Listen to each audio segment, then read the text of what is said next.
नमस्कार दोस्तों, जैसा कि इस समय एसएससी जीडी का एग्ज़ाम चल रहा है, एसआई भी लगभग अपने अंतिम दौर में है। यूपी टेट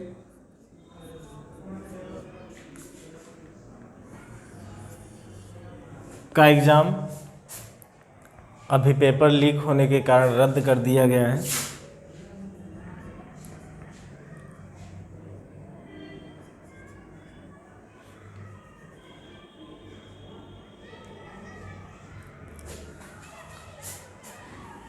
बात करें अगर रीजनिंग की, तो रीजनिंग यूपी टेट में तो ना के बराबर पूछी जाती है, लेकिन एसएससी जीडी और यूपीएसआई में पर्याप्त रीजनिंग पूछी जाती है। अभी जितने शिफ्ट के एग्ज़ाम हुए हैं उनमें जो ज़्यादातर क्वेश्चन पूछे गए, सीरीज के क्वेश्चन पूछे गए,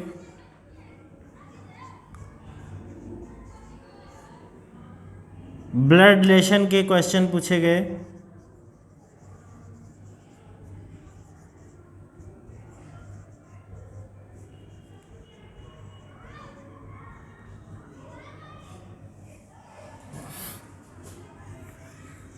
डायरेक्शन सेंस टेस्ट के क्वेश्चन पूछे गए, दिशा ज्ञान परीक्षण के,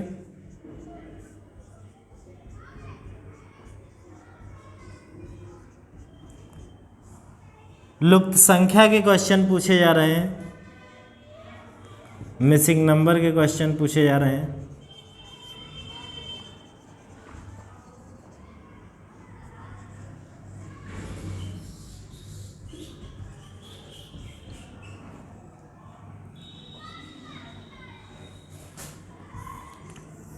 न्याय निगमन के क्वेश्चन पूछे जा रहे हैं, सिलोजिज्म के क्वेश्चन पूछे जा रहे हैं।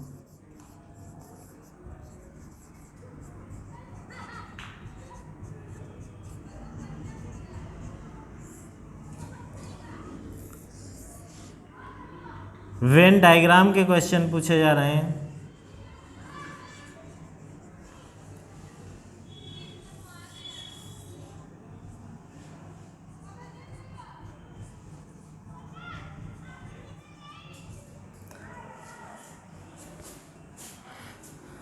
ऐसा सुनने में आया है कि कुछ चैप्टर जो कि सिलेबस में डायरेक्ट रूप से नहीं दिए गए थे, जैसे कि पासा,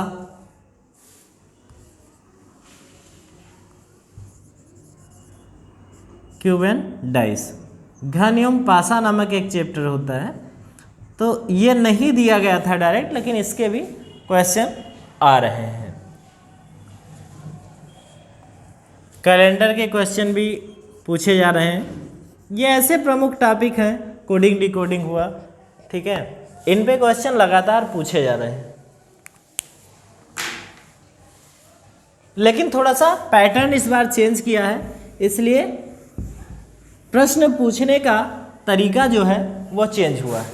एग्जाम में क्या होता है कि लोग प्रीवियस ईयर पेपर देखेंगे। अब थोड़ा सा ये चाहता है एग्जामिनर कि आपका व्यू क्या है, किसी क्वेश्चन को कर रहे हो तो रीजनिंग का मतलब ही होता है तार्किक सब्जेक्ट है, मतलब आप अपना माइंड कितना लगा पा रहे हो।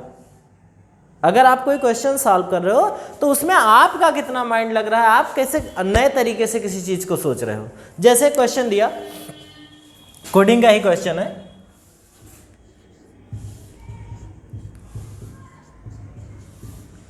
यदि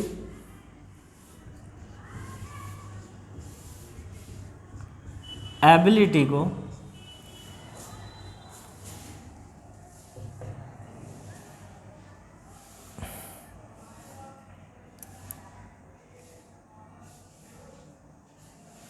एक लिखा जाए तथा फेवर को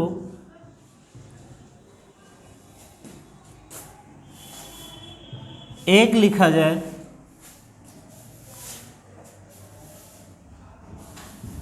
तो उसी भाषा में ट्रांसलेट को क्या लिखा जाएगा।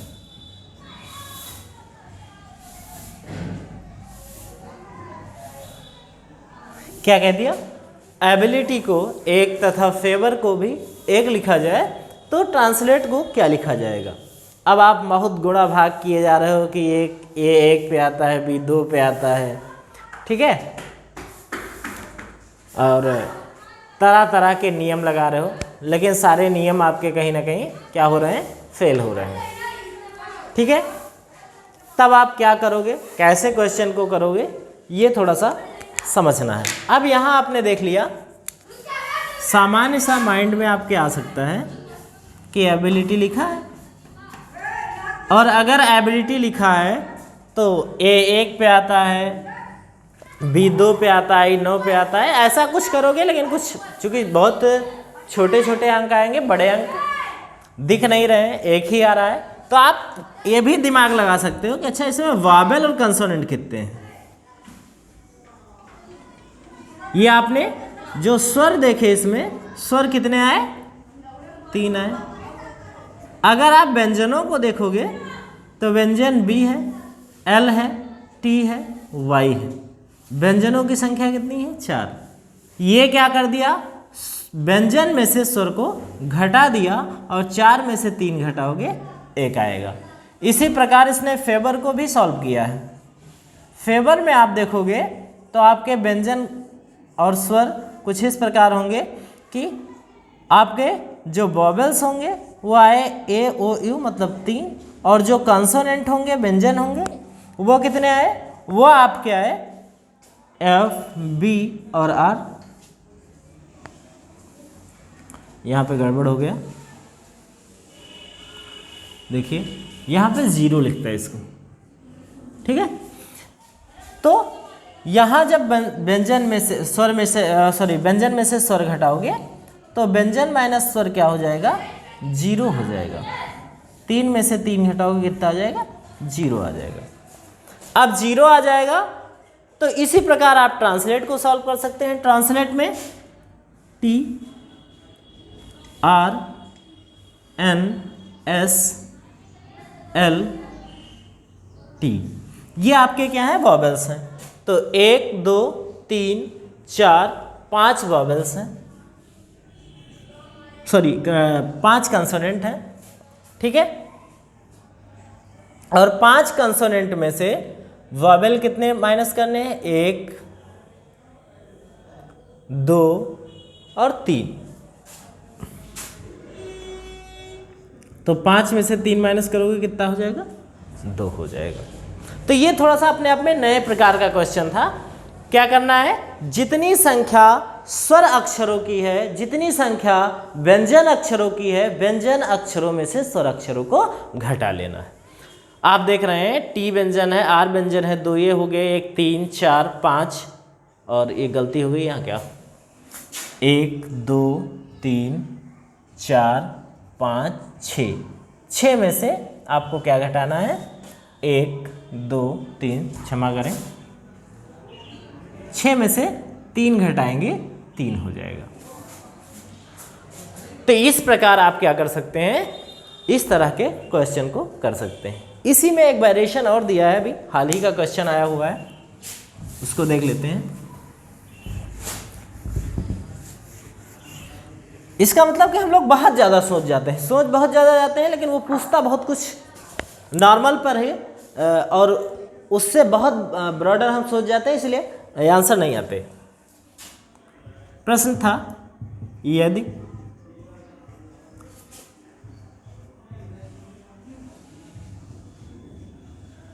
प्रॉफिट को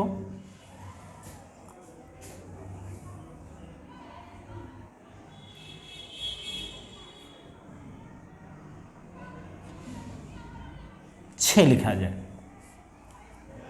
तथा लॉस को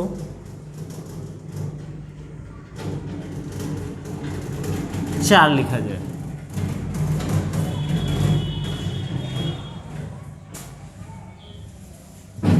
तो उसी भाषा में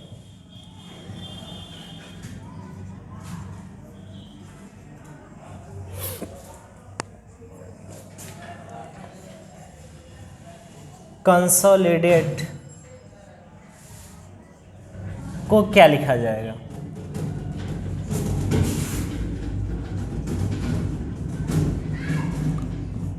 एकदम आसान सा क्वेश्चन, ये बहुत ट्रेडिशन भी नहीं चेंज किया, क्वेश्चन की परंपरा भी नहीं चेंज किया है। पारंपरिक क्वेश्चन जैसे पहले पूछता था ऐसे इस बार पूछ लिया इसने। यहाँ पर कुछ नहीं करना है, केवल अक्षरों की संख्या लिख दी गई है बस। अब आप सोचोगे ज़्यादा कि नहीं ऐसा कहाँ हो सकता है कि अक्षरों की संख्या लिख जाए, बहुत आसान सा क्वेश्चन हो जाए। खैर ऑप्शन दिया जाएगा ऐसा, तो 2, 4, 6, 8, 10, तो इसका आंसर क्या हो जाएगा 10। यहाँ अक्षरों की संख्या कितनी थी 6 लिख दिया गया, 4 लिख दिया गया और 10 लिख दिया गया। ठीक है, तो ये तो नॉर्मल से क्वेश्चन ऐसे आते हैं और आप बहुत चूंकि लोड ले रहे होते हैं उस समय, इसलिए दिक्कत आ जाती है। अगर हम बात करें पासे की, पासे लोगों ने कहा बहुत सारी दिक्कत आ रही थी, हम समझ नहीं पा रहे थे। पासे की मूलभूत अवधारणा क्या है कि यह घन का ही प्रारूप होता है। घन मतलब जिस कमरे में आप रह रहे हो वो भी आपका घन या घनाभाकार हो सकता है। तो घन में अगर आप देखोगे तो इसमें टोटल 6 फलकें होती हैं और इन 6 फलकों में कोई 3 फलक ऐसी होती है जो अदृश्यमान होती है, जो आपको दिखाई देती है, और बाकी की 3 फलकें आपको वन व्यू में दिखाई नहीं देती। मतलब एक तरफ से देख रहे हो तो कम ज़्यादा से ज़्यादा आपको 3 सतह दिखाई देगी, 3 तरफ से दिखाई देगी, और 3 ऐसी फलक होंगी जो दिखाई नहीं देंगी। जैसे इधर से हम देख रहे हैं तो ये सामने वाली फलक दिखाई दे रही, ये दे रही, ये दे रही, इसके अलावा हमें दिखाई नहीं देगी। ये वाली फलक आपकी दिखाई कभी नहीं देगी आपको। ठीक है, ये नीचे वाली, चूंकि ये क्या है, ये बना हुआ है तो ये चीज़ें नहीं दिखाई देंगी। अगर सामने की वाल ऐसे दिख रही है तो अब ये दिख रहे हैं, नीचे वाली नहीं दिखाई देगी। यहाँ पर हमें छत दिख रहा है तो अब बाकी ये पीछे वाली इसके दीवार नहीं दिखी। मतलब एक बार में अगर हम बात करें आपसे, जैसे ये हमारे सामान्य बॉडी की अपेक्षा या शरीर की अपेक्षा बहुत छोटा है तो इसलिए दिख रहा है, नहीं तो आप देखोगे कि एक तरफ से इसका कोई 3 फेस दिखेगा, ये दिख रहा है, ये दिख रहा है, ये दिख रहा है, तो ना ये दिखेगा, ना ये दिखेगा, ना ये दिखेगा। और यही अगर हमारे बराबर हो तो क्या होगा कि इसमें हम एक बार में केवल 3 ही चीज़ें देख सकते। या ऐसे भी देखिए, तो ऐसे अगर हम देखें तो चाहे ये देख रहे हैं, ये देख रहे हैं, ये देख रहे हैं, ये देख रहे हैं, ऐसे आप इधर से देख रहे होंगे तो ये दिखेगा, ये दिखेगा, चाहे ये दिखेगा, चाहे ये दिखेगा। आप एक बार में 6 के 6 फेसेज या इवन 4 भी फेस नहीं देख सकते। मतलब हमारे कहने का है कि पासे की केवल और केवल 3 सतह आप एक बार में देख सकते हो। अच्छा, होता क्या है कि पासे की हर एक सतह से, जैसे ये सतह है, इससे कोई 4 सतहें जुड़ी होती हैं, एक दीवार यहाँ, एक यहाँ, एक यहाँ, एक यहाँ, तो 4 सतहें इससे जुड़ी हुई होती हैं। और जो एक सतह नहीं जुड़ी हुई होती है उसी को हम क्या कहते हैं, विपरीत सतह कहते हैं। और जो जुड़ी हुई सतहें होती हैं वो क्या कहलाती हैं, संलग्न या जुड़ी हुई सतहें, संलग्न सतह कहा जाता है इसको। इसमें 2 प्रकार की सतह हमें मिली, एक तो विपरीत और दूसरी संलग्न सतह। इसको इंग्लिश में एडजेसेंट फेसेस कहा जाता है, एडजेसेंट फेसेस कहा जाता है, और इसको अपोजिट फेसेस कहा जाता है।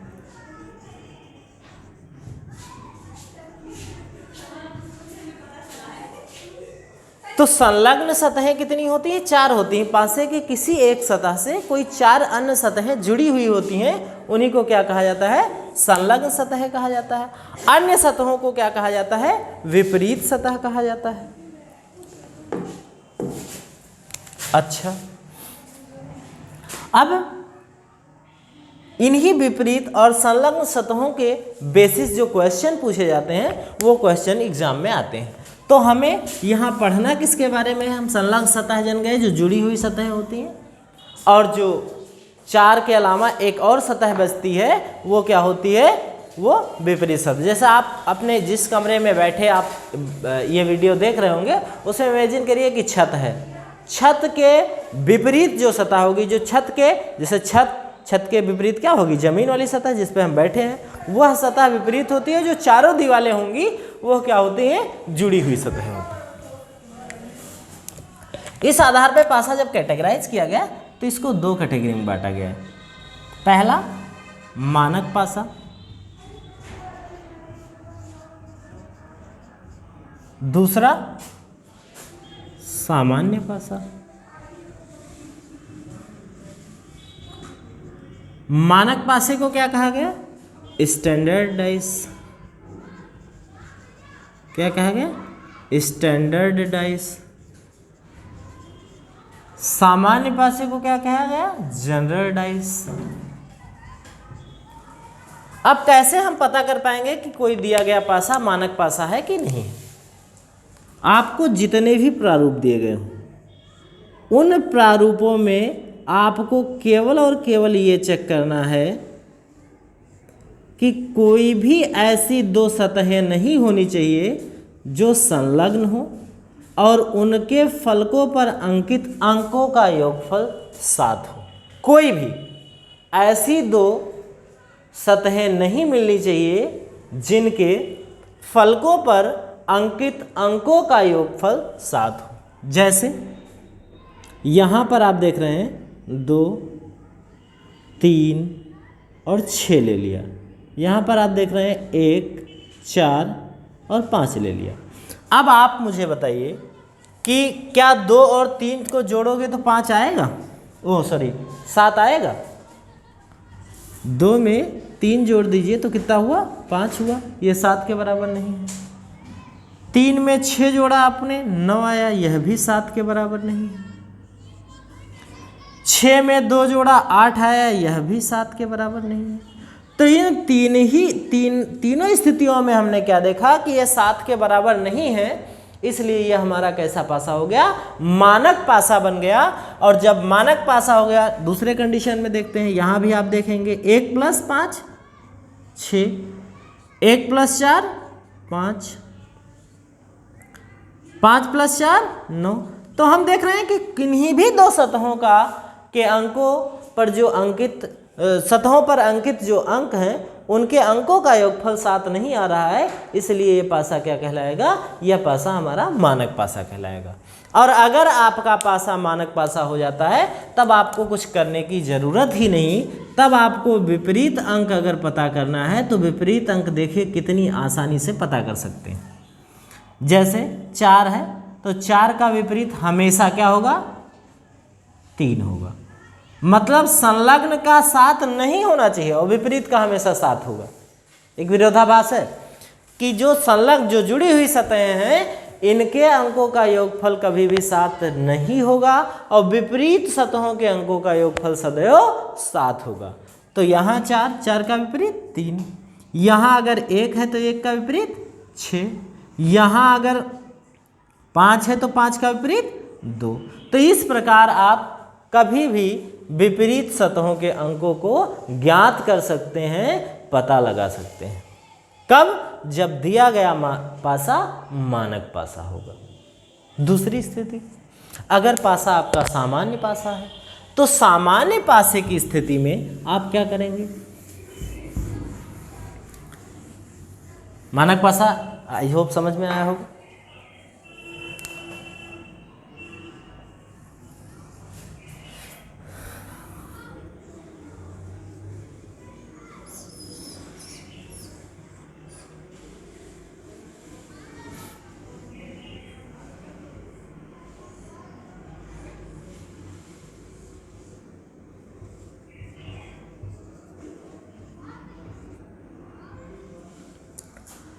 मानक पासे में क्या शर्त होती कि अगर 2 प्रारूप दिए गए हैं या 2 से अधिक प्रारूप दिए गए होते हैं, कोई एक प्रारूप, क्योंकि ये कहता है एक ही पासे के निम्न प्रारूप दिए जा रहे हैं, तो कोई एक प्रारूप अगर आपको सामान्य पासे का मिल गया फिर आपको आगे ढूंढने की जरूरत नहीं। मानक वाले में ढूंढना होता है। मानक वाले में आपको एक मिल गया, दूसरे भी जाओगे, तीसरे भी जाओगे, जब तक लास्ट तक आप क्लियर नहीं कर लोगे कि ये सारे के सारे प्रारूप मानक पासे के नहीं है तब तक आप सही से नहीं आंसर कर पाओगे, गलत हो जाएगा। लेकिन सामान्य पासे में अगर कोई एक भी सामान्य मिल जाता है तो आगे ढूंढने की जरूरत नहीं है। कब? जब वो कहे कि दिए गए सभी के सभी प्रारूप कैसे हैं? एक ही पासे के हैं। क्लियर? तो हम यहाँ साफ साफ दिख रहा है हमें कि 5 और 2 अंक अंकित हैं और ये संलग्न फलक है। तो 2 5 चूंकि 7 होता है इसलिए यहाँ 7 हो गया, तो ये कैसा पासा हो गया? अब ये पासा हमारा सामान्य पासा हो गया। और सामान्य पासा हो गया तब हम क्या करेंगे? तो एक शर्त है। शर्त क्या है कि जब कोई पासा सामान्य पासा होगा तो उसमें जो उसके संलग्न फलक होंगे वह कभी उसके विपरीत नहीं हो सकते। मतलब यहाँ 2 के आसपास क्या है, 3 है, 5 है। अगर हम दूसरे प्रारूप को ले लें तो क्या है, 4 है, 6 है। यहाँ 2 चीजें मिल गई ना 2 के आसपास। अब अगर हमसे पूछता है कि भाई बताओ 2 के विपरीत क्या होगा, तो हम देख रहे हैं 3 है, ये भी नहीं हो सकता, 5 है, ये भी नहीं हो सकता, 4 ये भी। अगर 2 प्रारूप है, एक प्रारूप होता तो उसका भी कंडीशन बताएंगे। तो जब 3, 5, 4, 6 नहीं हो सकते तो 2 के विपरीत बचा कौन, 1। तो यहाँ निश्चित रूप से कौन सा अंक हो जाएगा, 1 हो जाएगा। लेकिन अगर यही क्या होता, एक ही प्रारूप दिया होता, क्या दिया होता, एक ही प्रारूप दिया होता, और उस स्थिति में हमें अगर बताना होता तो एक प्रारूप की स्थिति में क्या करते हम कि 2 के बगल 3 और 5 दिया है, ये दोनों नहीं हो सकते हैं, इसके अलावा बचा क्या, 1 या 4 या 6 में से कोई एक हो सकता है। तो अगर एक ही प्रारूप दिया होता तब क्या होता, चाहे 1 होता, चाहे 4 होता, चाहे 6 होता, इन तीनों में से कोई एक होता है, निश्चित रूप से हम नहीं बता सकते। ठीक, अब निश्चित रूप से क्या होगा, उसके लिए हम 3 नियम पढ़ते हैं।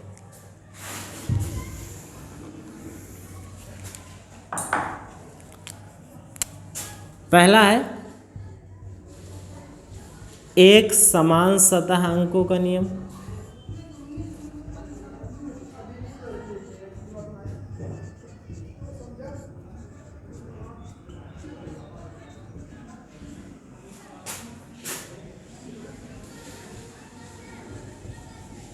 दो समान सतह अंकों का नियम।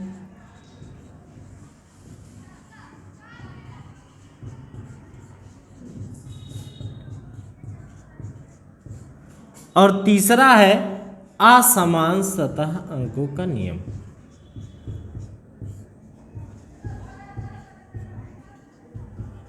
अंकों का नियम।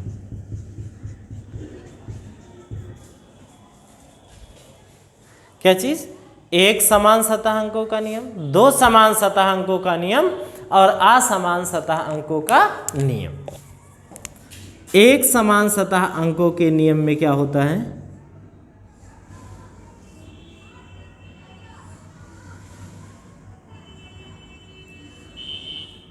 कि चाहे जितने प्रारूप दिए गए और उन प्रारूपों में से हमें किन्हीं 2 ऐसे प्रारूपों को छांटना है जो सामान्य पासे के प्रारूप हो। और